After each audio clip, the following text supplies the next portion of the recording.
Ya, comenzamos. ¿Están ahí? ¿Están ahí? Sí, los veo, los veo. Voy revisando si es que están por ahí, chiquillos, chiquillas. Sí, ya los estoy viendo. Hola, hola, hola, chiquillos, ¿cómo están? Bienvenidos a esta revisión del ensayo PAES de la Santo Tomás, junto a nosotros acá, por supuesto, a Puntaje Nacional. Bienvenidos sean todos ustedes, bienvenidas sean todas ustedes a este Comprueba tu Prueba, donde vamos a estar revisando las preguntas más difíciles que hayan salido, ¿cierto?, dentro del ensayo que ustedes estuvieron realizando, este ensayo de la Santo Tomás. Hola, hola a los que están por ahí. Estoy viendo, ya los estoy viendo, perdón, en el chat, ¿cierto? Que hay alguien que sacó por ahí 754 puntos, Loreto, maravilloso, felicidades. Ya, comenzamos entonces esta revisión de hoy, donde vamos a revisar, como les comentaba, las preguntas que estaban más difíciles, las que tuvieron mayor dificultad, considerando, por supuesto, los porcentajes, ¿cierto?, dentro de quienes tuvieron las respuestas correctas. Vamos a revisar dos textos, por lo tanto, un texto de características narrativas y un texto también de características no literarias, específicamente, si no me equivoco, expositivo, donde vamos a ver cuáles podrían haber sido los posibles errores ante los cuales se encontraron. Entonces, comenzamos la clase de hoy, esta revisión de Comprueba tu Prueba, junto a Puntaje Nacional, junto a Santo Tomás. Partimos entonces con este texto número 2, que corresponde justamente al texto narrativo. Yo ya les estaba diciendo, ¿cierto?, que íbamos a revisar un texto narrativo, pero no por eso vamos a dejar de lado ciertas características que hemos dicho que siempre debemos, ciertas actividades que siempre tenemos que hacer al momento de revisar un texto. Y una de ellas es justamente siempre revisar las características, dicho otra vez, ¿cierto?, acerca de cómo es este texto. Yo ya les avisé que es un texto narrativo. Ustedes hagan como que no tenían idea. Vamos mirando, mirando, ¿cierto? Tiene algunos párrafos por ahí, lo vamos viendo. Ya empezamos a ver la presencia de guiones, los que son indicadores, por supuesto, de diálogos, lo que nos indica entonces que probablemente se trataría de un texto narrativo. Siempre es muy importante ir revisando entonces este texto, porque una de las cosas que siempre no podemos dejar de lado, que es muy habitual que lo dejen de lado, pero que no podemos dejar de lado es la revisión justamente, ¿cierto?, del título del texto. Este texto, que es de Mariana Enríquez, que se llama Nuestra parte de noche, de Nueva York, Vintage Español, del año 2021, el capítulo 1, fragmento adaptado. ¿Por qué es muy importante revisar el título? Porque es muy común, es muy habitual, más en los textos no literarios que en los literarios, pero de todas maneras es muy común y muy habitual, como decía, que el título del texto nos entregue información, nos ayude, por ejemplo, a inferir algunas cosas, nos permita corroborar ciertas impresiones que tenemos acerca del texto, y muchas veces por ahí podrían aparecer algunas preguntas relativas justamente al texto, perdón, al título. Por lo tanto, el título siempre se lee, nunca se deja de lado. Es muy común también que en los fragmentos aparezca solamente, ¿cierto?, el título del texto, perdón, aparezca el título del texto solamente hacia el final. Por lo tanto, siempre hay que ir revisando, ¿cierto?, cuántos párrafos tiene el título, perdón, el texto, cuántos elementos podemos rescatar de él desde solamente una mirada. Ya, nos vamos entonces a la respuesta, perdón, a la lectura del texto, que este texto dice de la siguiente así. Ya, tanta luz esa mañana y el cielo limpio, con apenas alguna mancha blanca en el azul cálido, más parecido a un rastro de humo que a una nube. Ya era tarde y tenía que salir, y ese día de calor iba a ser idéntico al siguiente. Si llovía y llegaba la humedad del río y el agobio de Buenos Aires, jamás iba a ser capaz de dejar la ciudad. Tenemos entonces la presencia de este narrador que nos está contando acerca de lo que le ocurre a alguien. Todavía no sabemos quién es ese alguien, pero sabemos que tenía que salir y que este día de calor iba a ser idéntico al siguiente, lo que nos indica que se trataría al parecer de un narrador omnisciente. Recuerden que ese tipo de preguntas no aparecen en la prueba, pero sí aparecen preguntas relacionadas a las impresiones del narrador o qué características podemos brindarle a él. Por lo tanto, al ser un narrador omnisciente, todo lo sabe, todo lo ve, todo lo conoce, todo, todo, todo, todo. Seguimos, párrafo 2. Juan, este es el nombre de nuestro personaje al parecer, Juan se tragó sin agua una pastilla para evitar el dolor de cabeza que aún no sentía y entró en la casa para despertar a su hijo, que dormía tapado por una sábana. Nos vamos, le dijo mientras lo sacudía apenas. El chico se despertó de inmediato. ¿Otros chicos también tendrían ese sueño tan superficial, tan alerta? Lávate la cara, dijo, y le sacó con cuidado las lagañas de los ojos. No había tiempo de desayunar, lo podían hacer durante el viaje. Cargó los bolsos que ya tenía preparados y dudó un rato en varios libros hasta que decidió agregar dos más. El pelo largo le hacía transpirar la nuca. Iba a resultar imposible bajo el sol. No tenía tiempo de cortárselo, pero buscó las tijeras en los cajones de cocina. Cuando las encontró, las guardó en la misma caja de plástico en las que llevaba las pastillas, la jeringa y algunas vendas, primeros auxilios básicos para el viaje. En el auto, la cuerina de las sillas no había absorbido demasiado calor durante la noche. Subió a la heladera de picnic con hielo y dos botellas de soda fresca, el asiento delantero. Su hijo debía viajar en el asiento de atrás, aunque lo hubiese preferido tenerlo en su lado, pero estaba prohibido y no podía tener ningún problema con la policía o con el ejército que custodiaban las rutas. Ya, nos hablan por ahí de Buenos Aires, ¿cierto? Que al parecer van a viajar por ahí cercano, lo que nos indica que probablemente el ambiente se desarrolla dentro de Argentina. Nos hablan acerca de este viaje que van a realizar, nos hablan acerca de el medio por el cual se van a transportar estos dos personajes, ¿cierto? Que ya sabemos que uno es Juan y el otro es su hijo, que Juan está esperando que le duela la cabeza en el camino, sabemos las cosas que llevan, al parecer van a ir a una zona campestre probablemente, porque dice cierto que va a subir una ladera de picnic con hielo y dos botellas de soda fresca, qué sé yo. Al parecer el viaje o va a ser largo o van a ir a algún lugar a comer alguna cosa, ¿cierto? Seguimos. Juan llamó a Gaspar sin levantar demasiado la voz. Ya, al parecer entonces podríamos inferir ya desde este momento que su hijo se llama Gaspar. Como no obtuvo respuesta, entró en la casa para buscarlo. El chico intentaba atarse los cordones de las zapatillas. Te haces un lío bárbaro, le dijo, y se agachó para ayudarlo. Su hijo lloraba, pero no pudo consolarlo. Gaspar extrañaba a su madre. Rosario hacía esas cosas sin pensar. Cortarle las uñas, coser los botones, lavarle detrás de las orejas y entre los dedos de los pies, enseñarle cómo hacer un nudo perfecto con los cordones. ¿Llevas todo lo que querés?, le preguntó. No vamos a volver a buscar nada, te aviso.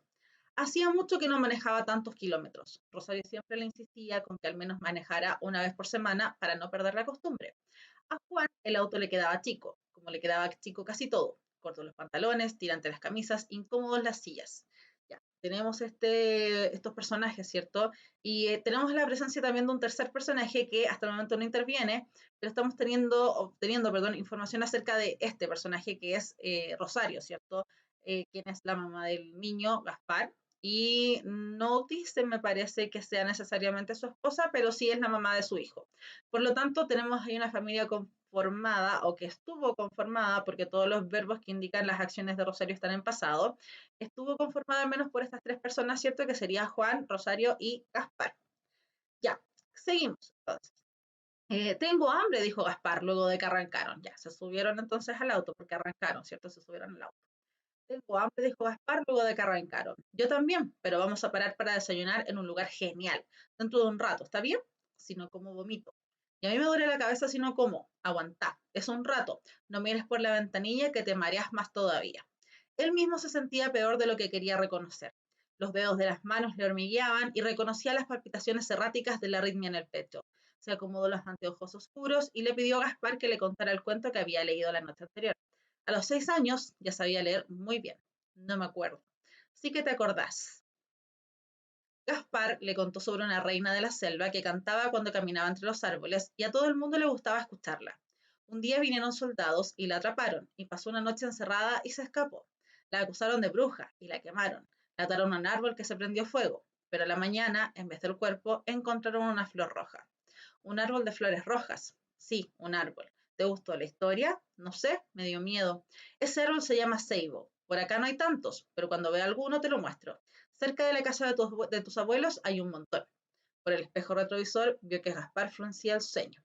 ¿Cómo que hay muchos? Es una leyenda. Ya te expliqué lo que es una leyenda.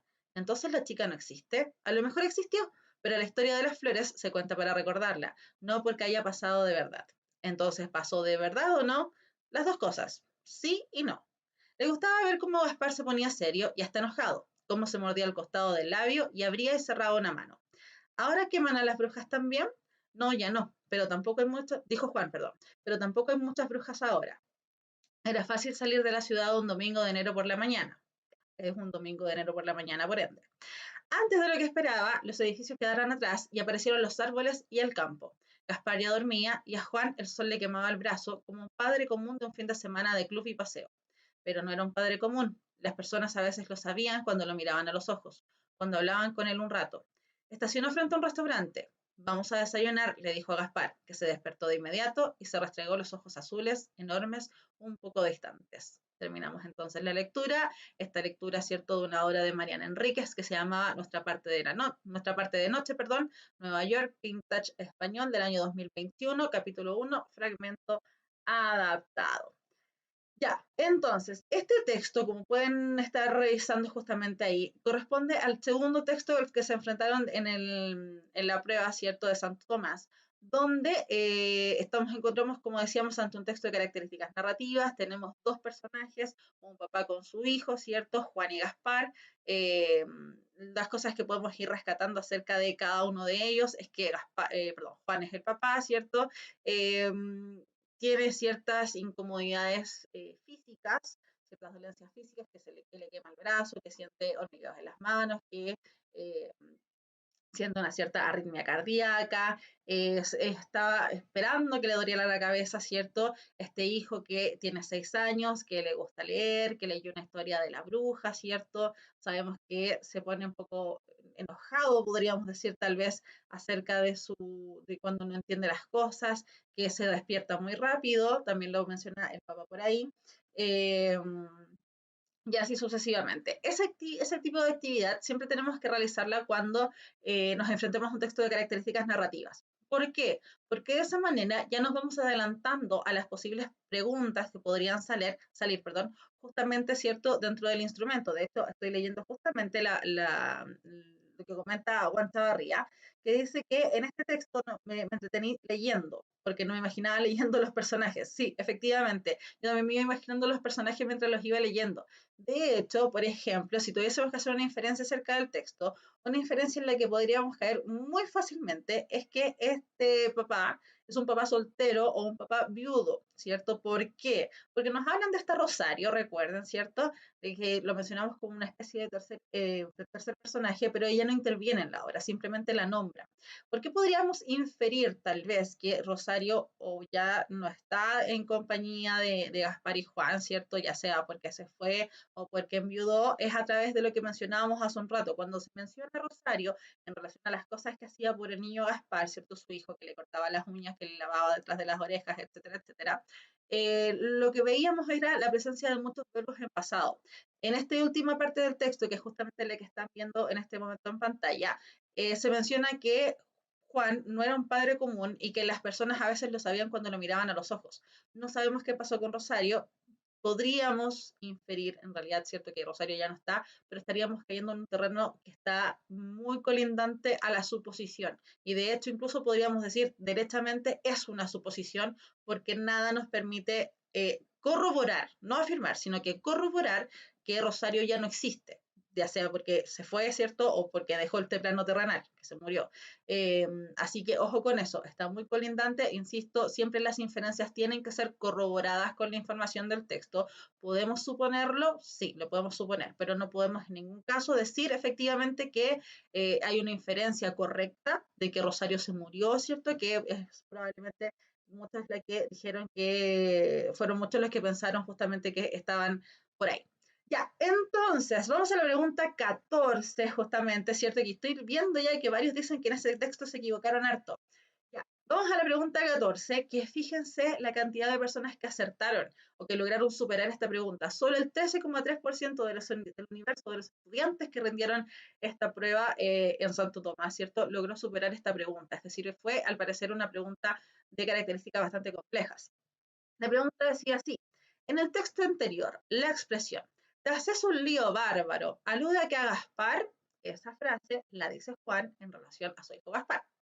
A, se complica demasiado hacer tareas sencillas. B, busca ayuda de su madre ante cualquier problema. C, no ha aprendido a hacer ciertas tareas cotidianas. O D, realiza diversas actividades al mismo tiempo. Yo puse la A, la tengo mala, de ese Monse. Diego corrobora si era la A, está con la duda, la mayoría puso que era la A, yo juraba que era la A, pero no, vamos a ver si es que es la A o no, y no, no era la A, parecía ser la A era un muy buen distractor, sin embargo, la respuesta correcta está en la alternativa C, no ha aprendido a hacer ciertas tareas cotidianas. ¿Por qué podemos corroborar esta información? Justamente, como ya les decía, ¿cierto? Este es un comentario que hace Juan a su hijo cuando lo ve que está tratando de atarse, ¿cierto? Las zapatillas y menciona que este niño no ha aprendido a hacer muchas cosas porque esas antes las hacía su mamá, ya que es lo que aparece mencionado justamente en el párrafo 6, como decíamos. De acuerdo con el contexto entonces en el que se presenta esta expresión, se interpreta que hace referencia a que Gaspar está complicado porque no puede atarse los cordones de las zapatillas, que es lo que sale en el párrafo 5, y por lo tanto la opción correcta era la letra C. Nos vamos a devolver justamente a los párrafos que menciona la explicación, al párrafo 5 y al párrafo 6. Vamos a ver. 1, 2, 3, 4, 5 y 6. No, acá. Ya, este es el párrafo donde sale la expresión, ¿cierto? Juan llamó a Gaspar sin levantar demasiado la voz. Como no obtuvo respuesta, entró a la casa para buscarlo. El chico intentaba atarse las cordones de las zapatillas. Te haces un lío bárbaro, le dijo, y se agachó a ayudarlo. Su hijo lloraba, pero no pudo consolarlo. Gaspar extrañaba a su madre. Ok, ¿por qué la extrañaba? Porque Rosario hacía todas esas cosas sin pensar. Cortarle las uñas, coser los botones, lavarle detrás de las orejas, perdón, y entre los dedos de los pies, enseñarle cómo hacer un nudo perfecto con los cordones. Es decir, tareas que son relativamente cotidianas, ¿cierto? Tareas que en el fondo ella hacía por él justamente porque y por la cual, ¿cierto? El niño, en este caso Gaspar, no aprendió a realizarlas. Por eso mismo, entonces, la respuesta correcta era la alternativa C y no la alternativa A.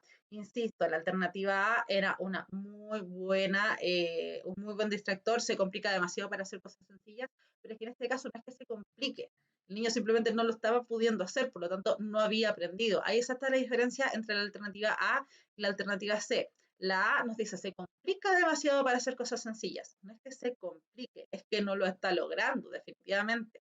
¿Por qué? Porque no aprendió a hacer esas cosas porque la mamá las hacía por él. La B, busca ayuda de su madre ante cualquier problema, hubiese sido, ¿cierto? Si es que nos estuviesen preguntando por una inferencia. Y en ese caso, claro, podríamos estar infiriendo correctamente, ¿cierto? Que el niño, al parecer, la mamá le ayudaba en todo. Por lo tanto, en ese caso podría haber sido la inferencia siempre y cuando la pregunta hubiese sido hacia el área de la inferencia. Y la alternativa D, en este caso, la verdad es que ni siquiera era correcta porque no nos decía que el niño estaba haciendo diversas cosas, sino que simplemente estaba tratando de atar cierto el nudo de sus zapatillas. Ya, ¿se entendió por qué era la C y no la A? Que insisto, la A era un muy buen distractor. Diego, ¿cierto? Que justamente nos comenta que estaba entre la A y la C. Sí, Vicente dice que entiende, Diego también. Sí, ya, ok. Avanzamos entonces a la siguiente. Insisto, hubo un bajo porcentaje de aprobación en esta pregunta. Vamos a la pregunta 16 esta vez, ¿cierto? Nos saltamos la pregunta 15 porque la pregunta 15 les fue bien. Y en este caso vamos a la pregunta 16, que solamente un cuarto de todos los estudiantes logró superar esta pregunta, ¿cierto? Solamente el 26,5. ¿Cuál es el propósito de Juan al contarle a Gaspar de su dolor de cabeza? Ellos ya están en el auto, pensemos, ¿cierto? Tratemos de recordar el texto. Ellos ya están en el auto y Gaspar le dice que va a vomitar porque no ha comido nada. Y Juan le dice, bueno, a mí me duele la cabeza. Ya, A, minimizar la dolencia de Gaspar. B, animarlo para que aguante el viaje. C, demostrar que ambos tenían malestares. O D, convencer a Gaspar de que no va a vomitar. En este caso, chiquillos, vayan por metro anotándome cuáles fueron las alternativas que ustedes marcaron o la que en este momento crean ustedes que es. En este caso, en este tipo de preguntas, que como ustedes pueden ver, las alternativas comienzan con un verbo que está además en infinitivo, ¿cierto? Es decir, está el verbo puesto completamente. La idea es, o una de las maneras de resolver este tipo de preguntas, es aislar justamente este verbo para saber si en este caso, por ejemplo, Juan lo que está tratando de hacer es minimizar, animarlo o animar, ¿cierto? Animar a Gaspar, demostrar o convencer. En este caso, ¿cuál creen ustedes que es la respuesta correcta? La mayoría puso que era la C. Vamos a ver entonces cuál era la respuesta correcta. En este caso, que Diego puso que era la B, era justamente la respuesta correcta. Animarlo, en este caso, ¿cierto?, al chico para que aguantara el viaje. Ambos están compartiendo justamente un dolor de cabeza, por lo tanto, sí, efectivamente está demostrando que ambos tenían malestares, pero aquí hablo de un propósito, es decir, ¿qué hay detrás de comentarle al chico, ¿cierto?, que le duele la cabeza? Por lo tanto, la C, en este caso, correspondía justamente a un distractor. La A, que es minimizar la dolencia de Gaspar, el papá no se demuestra al menos que sea un papá que minimice algo, ¿cierto? No es un papá que al parecer lo miren menos, al contrario, lo está ayudando a hacer ciertas cosas, se preocupa por él, le dice que ojalá viajara con él adelante, pero que no puede, tiene que viajar atrás, se preocupa de que no olvide nada en la casa, por lo tanto, no es un papá que miren menos al niño, no puede en este caso entonces estar minimizando el dolor. Y la D, ¿cierto? En ningún caso podría ser correcta. Convencer a Gaspar de que no va a vomitar, no, no para nada, porque en ese caso le decir, no, tranquilo, si no va a vomitar. No, no es el caso. Así que en este caso es la B, animarlo para que aguantara el viaje a través justamente de empatizar con lo que le está ocurriendo a este chico Gaspar. La respuesta correcta entonces, como dice ahí, ¿cierto? Se puede determinar al relacionar la información que se presenta en el diálogo que mantiene Juan y Gaspar durante el inicio de este viaje, donde Juan menciona su dolor de cabeza después de que Gaspar indica, perdón, ahí cierto, que va a vomitar si es que no come. Esto da a entender que el propósito de Juan al contarle eso a su hijo es demostrarle que si él puede aguantar el viaje aunque le duele la cabeza, Gaspar también podrá aguantar sin vomitar. Entonces, por lo tanto, la respuesta correcta entonces, correctamente dicho, es la respuesta B, como varios por lo menos, por lo que estoy viendo acá, dijeron que era la correcta. Ya, se entiende entonces por qué es la B y no la C, porque insisto, la C es conducente justamente a la B, ¿sí? Yo sin querer puse la C, pero la A ahora. Bueno, pero tú sabes entonces que tal vez la tenías correcta en tu corazón. En tu corazón tú sabes que la respuesta era correcta. La 15 por está pidiendo Loreto. Loreto, lo que pasa es que estamos respondiendo solamente las preguntas en las que tuvieron más errores, por lo tanto, la 15 en este caso no la vamos a ver, nos vamos a saltar muchas preguntas. Ya, vamos en este caso a la pregunta 17. Ahora sí vamos en correlativo, pero solamente porque lo indica así justamente las 10 preguntas que tuvieron más problemas dentro de la prueba. La pregunta 17, que donde solamente el 35% de ustedes logró superar esta pregunta. ¿Qué función cumple la historia de la reina de la selva en relación con el texto? ¿Cuál era la reina de la selva? Eso salía en el relato que Gaspar le cuenta a su papá, ¿cierto?, acerca del texto que había estado leyendo en la noche anterior. Entonces, ¿qué función cumple esta historia? A. Dar a conocer los intereses de Gaspar. B. Explica algunas características del lugar. C. Crea conciencia respecto a la casa de brujas. O D. Ejemplifica las preferencias literarias de Juan. Lo más probable es que las alternativas o las respuestas hayan estado ubicadas entre la A y la D, ya que la crear conciencia respecto de la casa de brujas en este caso, en ningún caso sería adecuada, por si acaso. Y la B explica características del lugar tampoco. ¿Por qué? Vamos a indicar el tiro porque no es ni la B ni la C. Ya con eso le estoy diciendo o es la A o es la D. Porque en este caso no son ninguna de las dos. Ya, en este caso tenemos al papá y este hijo que van a viajar a un lugar, ¿cierto? Ya se encuentran en un lugar que es citadino, por lo que pudimos ver. Por lo tanto, él nos dice que él va a encontrar muchos ceibos en la casa de sus abuelos. Explica entonces características del lugar, no es, ¿cierto? Porque eso en relación a la historia de la reina de la selva que había leído el niño, porque no habla acerca ni del lugar en el que están, ni el lugar que van a ir, porque no podemos afirmar que la casa de los abuelos sea el lugar donde en este momento se están dirigiendo.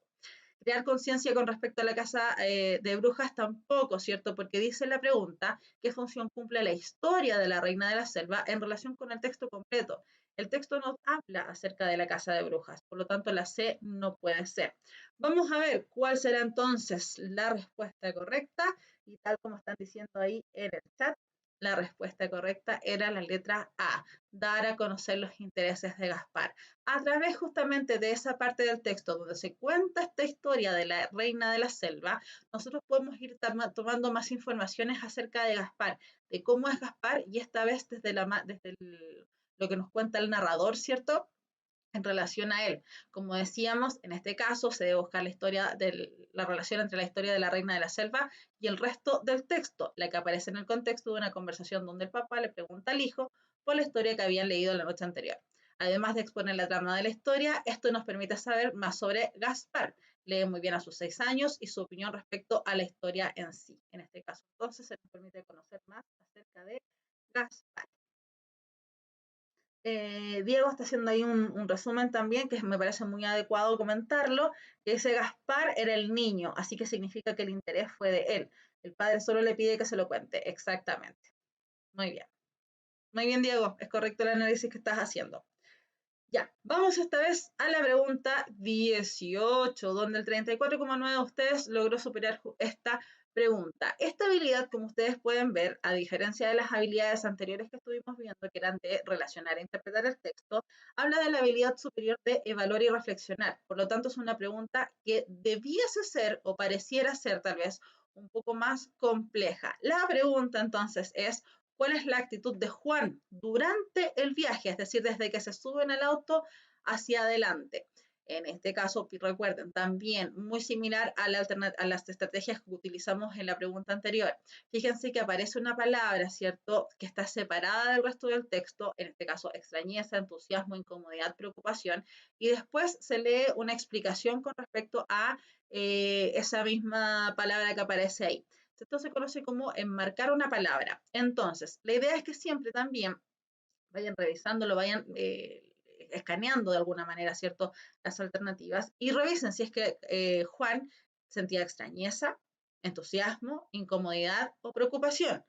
Ya podemos inmediatamente, ¿cierto?, decir que entusiasta no estaba por todo lo que leímos en el texto, que le dolía aquí, que le dolía allá, que el hijo, que no sé qué, creo como prácticamente que él constantemente estaba haciendo una especie de queja o que se estaba lamentando con respecto a algo. Por lo tanto, la B en ningún caso podía ser entusiasmo, lo cual nos permite ahorrar ciertos segundos de resolución de la pregunta, porque recuerden que la prueba, ¿cierto?, va a tener 65 preguntas con 4 alternativas cada una en un tiempo límite de 2 horas 30. Por lo tanto, aunque que ahorremos, aunque sean unos segundos que se suman a otros segundos, nos permite, ¿cierto?, mejorar nuestro tiempo en relación a la prueba.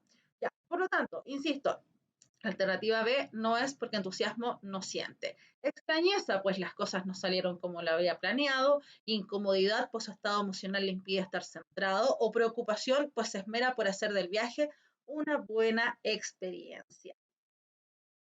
Ya, vamos a ver entonces cuál será la respuesta correcta. Vamos a ver, vamos a ver. Puse la D, es la C, vamos a ver, y es la C. Incomodidad, pues su estado emocional le impide estar centrado. Nos vamos a devolver porque efectivamente dijimos que íbamos a aislar la primera palabra, ¿cierto? Extrañeza, incomodidad o preocupación. ¿Estaba realmente preocupado Juan durante el viaje? No podemos decir que él estaba preocupado.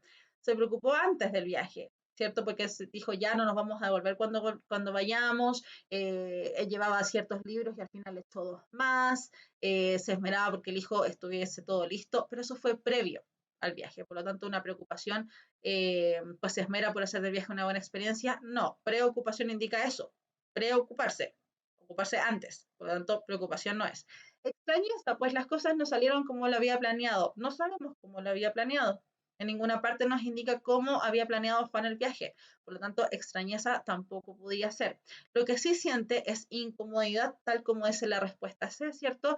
Porque constantemente Juan está indicando lo que le está ocurriendo. Previo al viaje, aunque esta pregunta habla acerca de durante, pero previo al viaje, ya sabemos que él se tomó una aspirina o se tomó una pastilla, no sé si decía aspirina específicamente, pero se tomó una pastilla, ¿cierto?, para el dolor de cabeza porque sabía que le iba a doler la cabeza en el camino.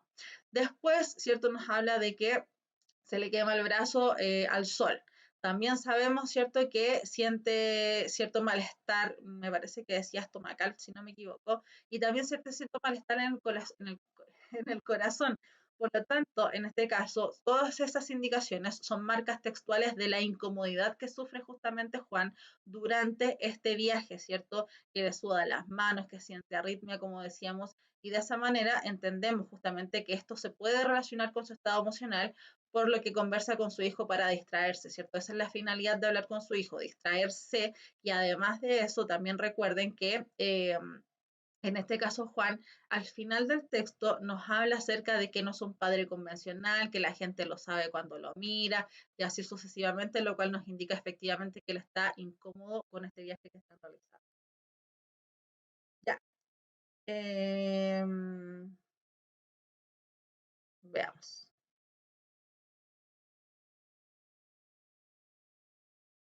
Mm, mm, mm, mm, mm. Ah, ya, Martina, cierto que dice, yo puse esa, no sé cuál es esa, pero en el texto, me imagino que debe ser la D, porque en el texto el papá dijo que no volvería a buscar nada y por eso inferí que era la B en la 15. Ah, en la 15, pensé que estaban preguntando por esta pregunta. Ya, no, sería entonces en esto, sería justamente por lo que decíamos, la alternativa que hablaba de preocupación no podía ser por el tema de que se ocupaba antes, y en este caso nos habla de durante. Ya, y me parece que esta es la última pregunta que vamos a revisar en torno a este texto número 2, ¿cierto? Este texto narrativo, donde poquitos, ni siquiera el cuarto, 23,7 de ustedes lograron superar esta pregunta, una pregunta además de evaluar y reflexionar. Esta pregunta nos hemos dado cuenta que ha sido súper común en los ensayos en general, en la misma, los ensayos, ¿cierto? Anteriores de los años anteriores, cuando la PAE se llamaba PDT, también salía este tipo de preguntas, así que prepárense que en alguna parte de la prueba va a aparecer esta pregunta. En relación a la forma en la que está escrito el texto, ¿cuál de las siguientes características dificulta su comprensión? ¿Qué les habrá costado al momento de leer este texto? No era un texto complicado, pero sí tenía dificultades. A. La alusión a personajes que no aparecen. Rosario. B. Las formas de presentar los diálogos. C. Los cambios en los tiempos verbales. D. El uso de una narración enmarcada. ¿Qué es una narración enmarcada? Ahí me parece que sí, al parecer es un poco importante saber acerca de contenidos en la prueba, a pesar de que no es una prueba de contenidos. Ya, vamos viendo. Quiero ver qué contestaron. Nicole puso la A. Juan Chavarría la C, la B, en un nombre muy largo, la B, la A, la A, la B, la A. La alusión a personajes que no aparecen. Rosario. B, las formas de presentar los diálogos. Están entre la A y la B, al parecer. Ya, vamos a ver si es que era la A o la B, porque la mayoría estaba entre esas. Bastián, me quedó claro que era la que pusiste que era la B. Ya, vamos a ver si era la forma de presentar los diálogos. Y sí, efectivamente, Bastián, que te contestó muchas veces, sí, efectivamente, era la B, la forma de presentar los diálogos. El hecho de que mencionen a Rosario, ¿cierto? Que sería la alusión a los personajes que no aparecen, no dificulta la comprensión del texto. Nos deja una interrogante, nos deja una duda. ¿Qué habrá pasado con Rosario? Pero no por eso hace que el texto se complique. El texto es bastante sencillo y lo podemos entender de la manera en la que está expresada. Los cambios en los tiempos verbales, claro, hay un cambio en tiempo verbal, que de hecho justamente también es cuando nombran a Rosario. Sin embargo, no presenta una dificultad mayor porque eso nos indica que es una historia eh, eh, pasada, ¿cierto? Rosario ya pasó.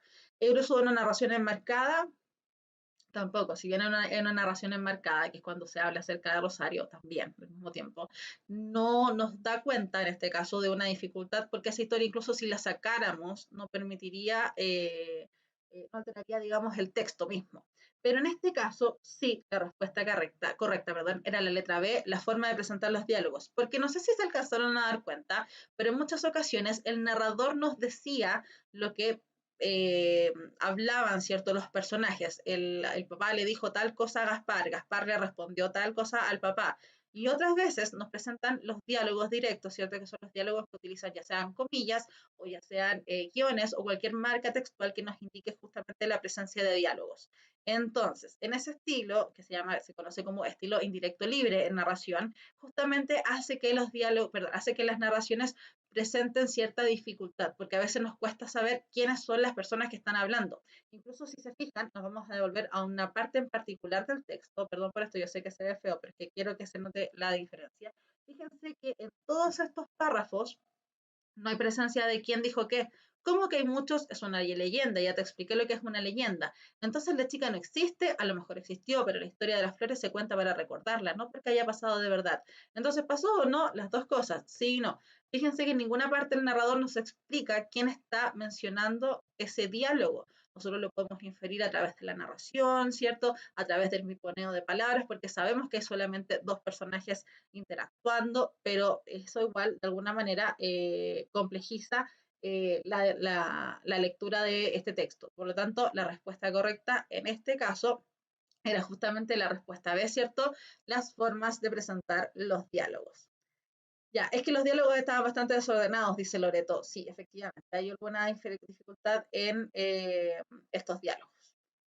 Ya, ¿hay alguna duda en esta pregunta?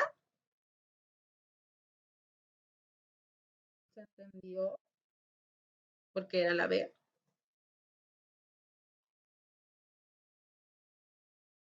¿A qué se refiere con enmarcada? Las historias enmarcadas, que era lo que aparece en la alternativa D, son historias que están dentro de otra historia. En este caso, por eso se llama enmarcada, porque en el fondo genera un marco, ¿cierto? O también se conoce como, me parece, no estoy 100% segura, creo que sí, se conoce como la caja china, que es una historia dentro de una historia. En este caso, la historia de Rosario podría funcionar como una narración enmarcada dentro de otra narración. Ya, entonces, ya, eso sería entonces con el texto número 2, ¿cierto? Que era el texto narrativo que aparecía en esta prueba que ustedes rindieron. Y vuelvo a insistir, chiquillos, recuerden que estamos revisando las 10 preguntas más difíciles. En realidad no vamos a empezar a revisar 10, pero sí las preguntas que estuvieron más complejas o más difíciles dentro del ensayo que ustedes rindieron, las que tuvieron menos porcentaje de aprobación. Por lo tanto, por eso nos saltamos algunas preguntas, por ejemplo, la 15 o la 19, que eran las que están pidiendo en el chat, nos saltamos esas preguntas porque no tuvieron un índice de aprobación tan bajito como las preguntas que estamos revisando en esta instancia. Así que, chiquillos, tranquilidad, que ahí tío Santo Tomás les está dejando varias indicaciones con respecto a la prueba y cómo pueden ustedes justamente saber cuáles eran las respuestas correctas de las preguntas que están realizando. Ya, vamos entonces al siguiente texto, que era este texto que habla acerca de cómo regulan las flores la temperatura de su ecosistema.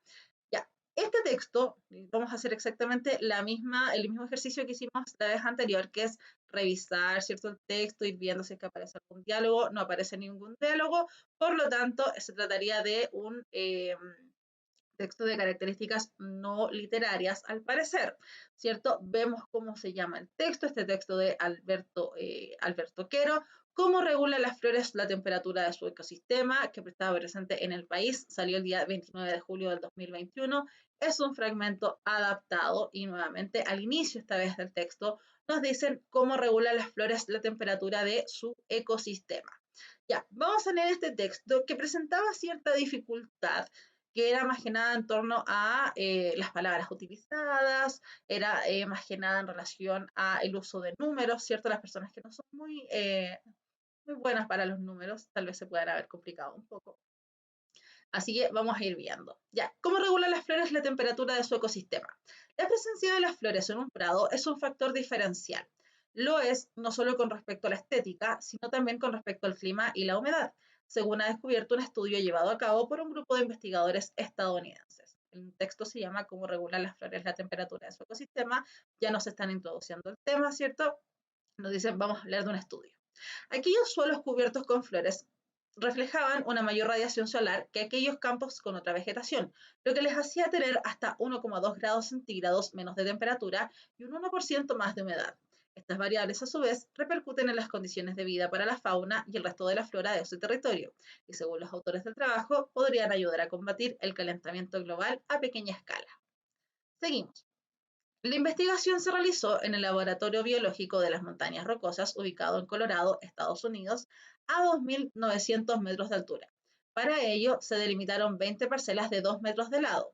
En 10 de ellas se dejaron crecer las flores de Helianthella quinquenervis, girasol de Aspen, y en otras 10 se eliminaron.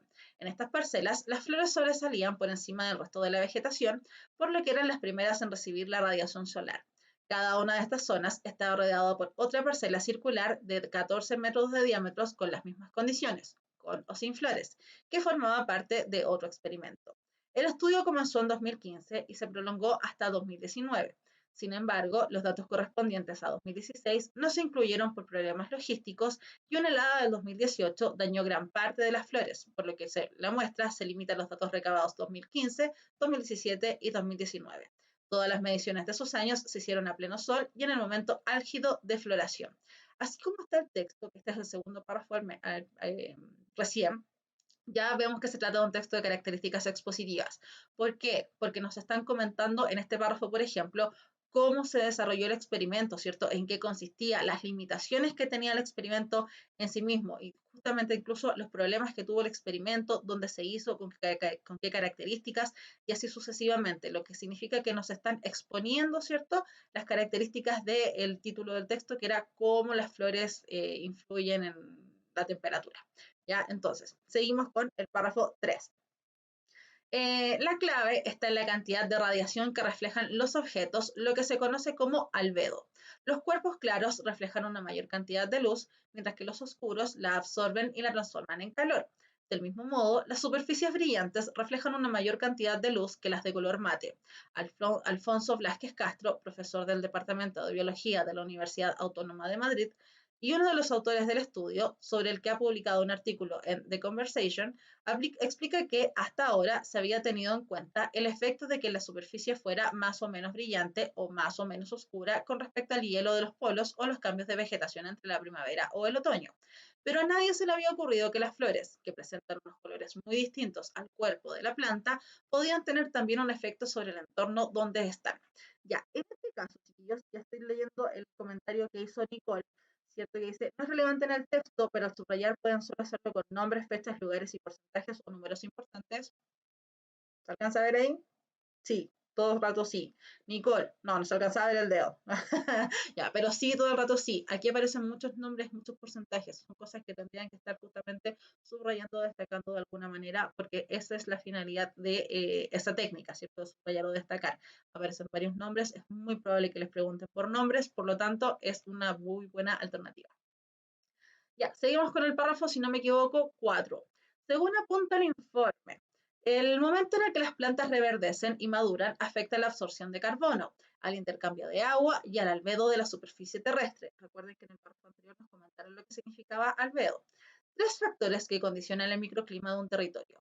Aunque la disminución de la temperatura solo se registró en 2 de los 3 años datados, los investigadores confían en que estos cambios en el microclima puedan condicionar las temperaturas de una región mayor.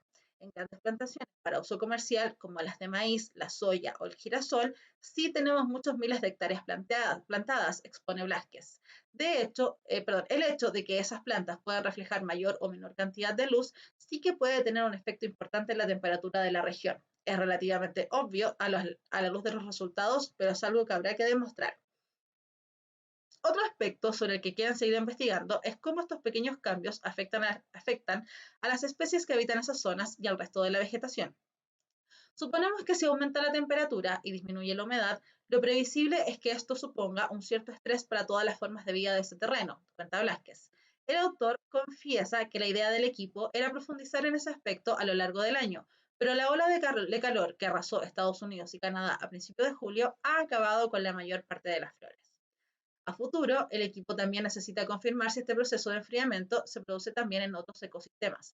Blasquez sospecha que, ya que la altura no es un factor diferencial, este efecto puede reproducirse en otras áreas. En principio, tendría que poder extrapolarse a cualquier zona donde haya vegetación con flores brillantes, sea en altura o sea a nivel del mar, considera. De ser así, el experto cree que podría ayudar a planificar los cultivos y reducir el impacto que estos puedan tener en la temperatura de cualquier región. Fernando Valladares, investigador del Museo Nacional de Ciencias Naturales y que no ha trabajado en el estudio, asegura que nunca se había llegado a una investigación de este tipo a una escala tan grande, aunque considera que los resultados son modestos. En cuanto empiezas a tener en cuenta todas las condiciones, ese efecto se va diluyendo y se queda como algo que refina, pero no como algo que va a cambiar grandes cosas, dice. Para el investigador, el resultado no es tan rompedor ni tan impactante como consideran los autores, aunque entiende que puede ser útil para refinar los modelos de simulación climáticos que se utilizan actualmente. Ya dijimos, ¿cierto? Este texto era de Álvaro Quero, fue publicado en El País el 29 de julio del 2021 y se llamaba ¿Cómo regulan las flores la temperatura de su ecosistema? Ya, vuelvo a insistir, este es un texto que presenta ciertas características narrativas, perdón, expositivas, no literario, por ende, y es un texto que presentaba dificultad específicamente por las palabras y los tecnicismos que utilizaba. Utilizaba harta palabra rara, ¿cierto? Palabras a las cuales no estamos acostumbrados, y además nos presenta una investigación realizada por esta universidad en un lugar determinado, con características determinadas, lo cual justamente, tal como decía Nicole dentro del chat, es muy conveniente ir subrayando y destacando estos datos que no son interpretativos, sino que son tal cual como aparecen ahí, y como aparece tanto dato, tanto nombre, tanta fecha, ¿cierto? Y tanta estadística, es muy adecuado que les vayamos seleccionando, de alguna manera los vayamos destacando, porque nos van a preguntar por esas cosas. Esas preguntas son muy específicas siempre. Ya, vamos a la pregunta entonces 61, donde el 40,1% de los estudiantes que rindió esta prueba logró superar, que es una habilidad de relacionar e interpretar.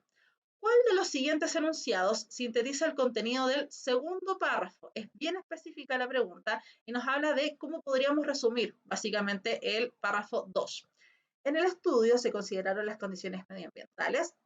Las heladas impidieron la recolección de datos durante 2016 y 2018.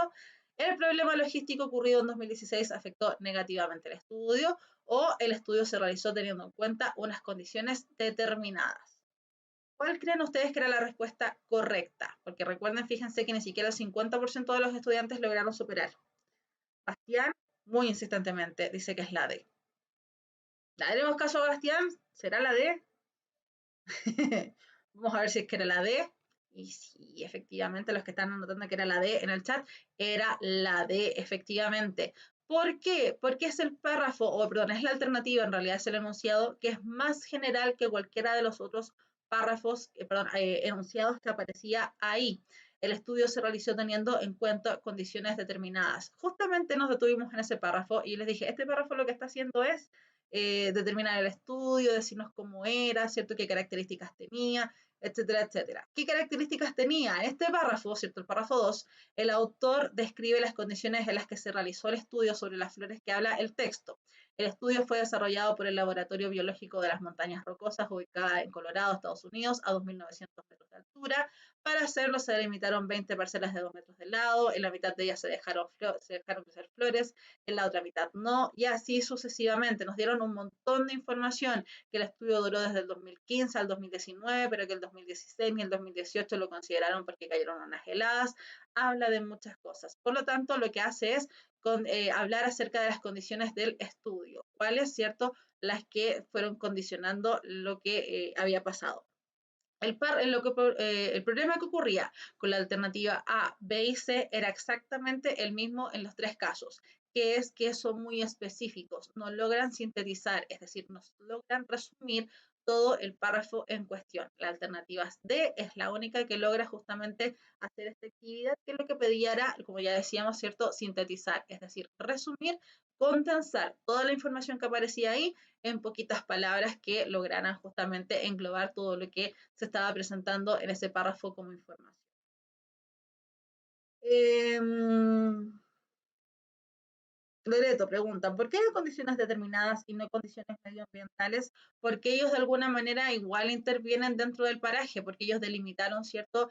Parcelaron el terreno y pusieron acá de este tipo de plantas, en este tipo de terreno habían otro tipo de plantas, a otras las dejaron simplemente crecer, habían plantas que correspondían a otro tipo de estudio, y por eso en este caso las condiciones eran determinadas. Además que es cierto, buscar un espacio que tuviera tal altura para ver si es que la altura afectaba o no afectaba en el proceso, y así sucesivamente. Siempre son condiciones determinadas y no medioambientales.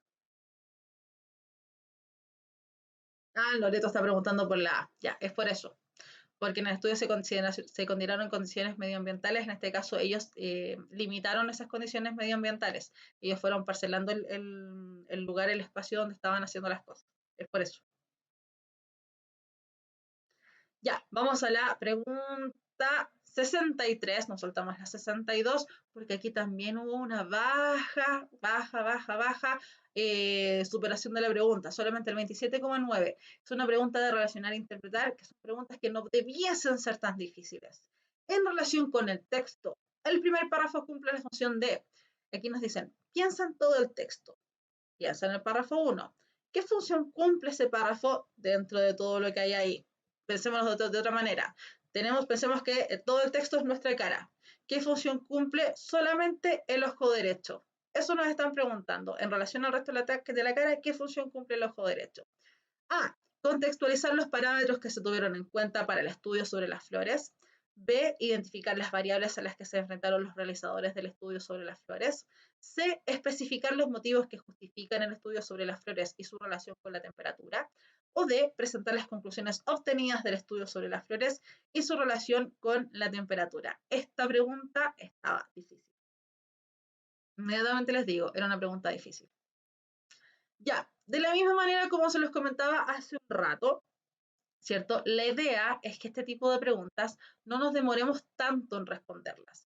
Por lo tanto, la idea, nuevamente, ¿cuál es? Ir separando la primera palabra de la alternativa, contextualizar, identificar, especificar, presentar, para ver si es que alguna de ellas las pudiésemos eliminar de nuestro ojo, ¿cierto? Para después simplemente leer lo que continúa después de esa palabra, después de ese verbo. En este caso, estaban entre dos, entre la A y la D. Ya, insisto. Decíamos que esta pregunta no era una pregunta fácil, en eso nos quedamos, ¿cierto? Que no era una pregunta fácil justamente por la palabra que aparece ahí, que es, en relación con el texto, el primer párrafo cumple la función de, y la respuesta dice, presentar las conclusiones obtenidas del estudio sobre las flores y su relación con la temperatura.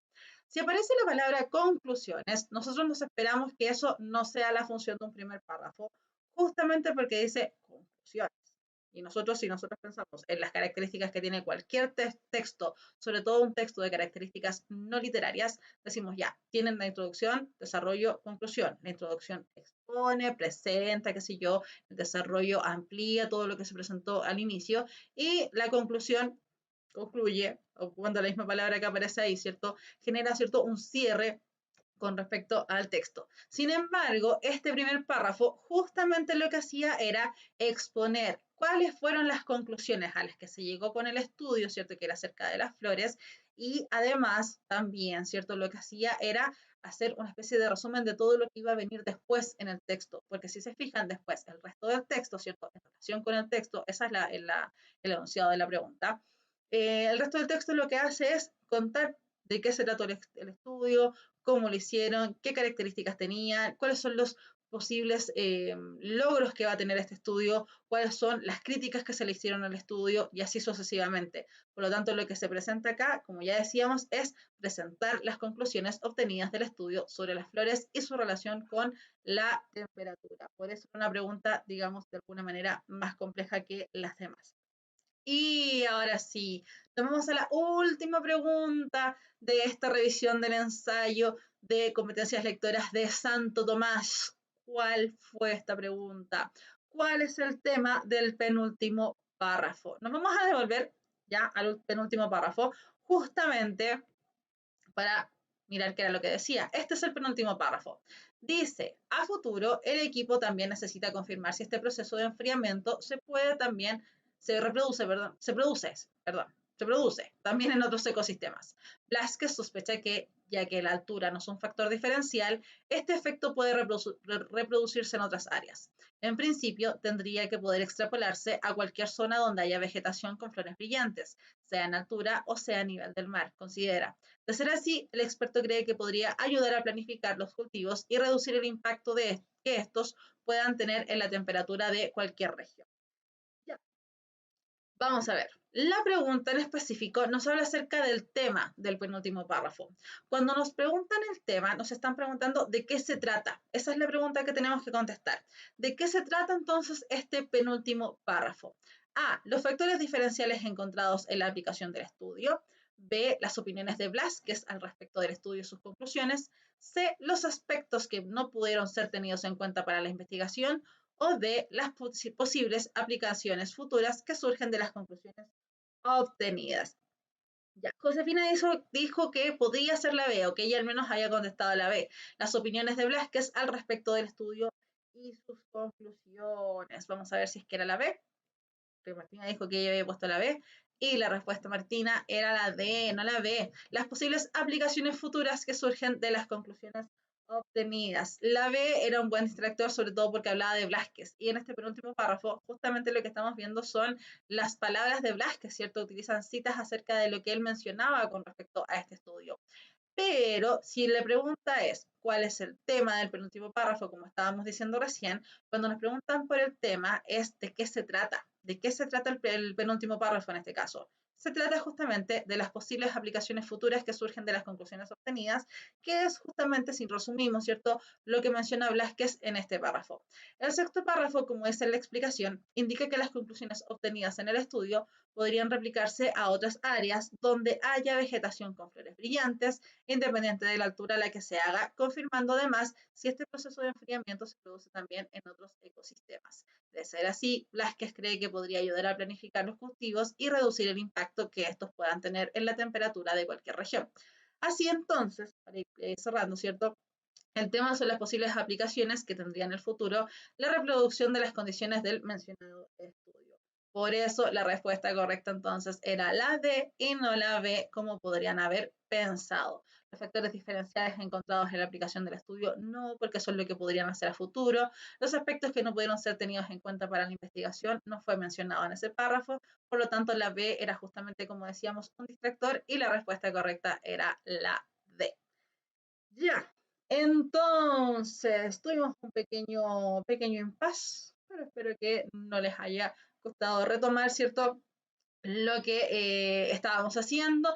Entonces, chiquillos, chiquillas, como siempre, ¿cierto? Los dejo súper invitados para que estén muy pendientes de lo que Santo Tomás tiene preparado para ustedes. Sigue preparándote para la PAES 2022 en prepárate.santotomás.cl y encuentra todo lo que necesites para tu preparación, perdón, ¿cierto? Aquí vamos a estar nosotros para ayudarlos en los ensayos que vayan realizando aquí en puntajenacional.cl y por supuesto, ¿cierto? Cualquier duda, cualquier elemento que necesiten, lo pueden encontrar en la página de prepárate.santotomás.cl.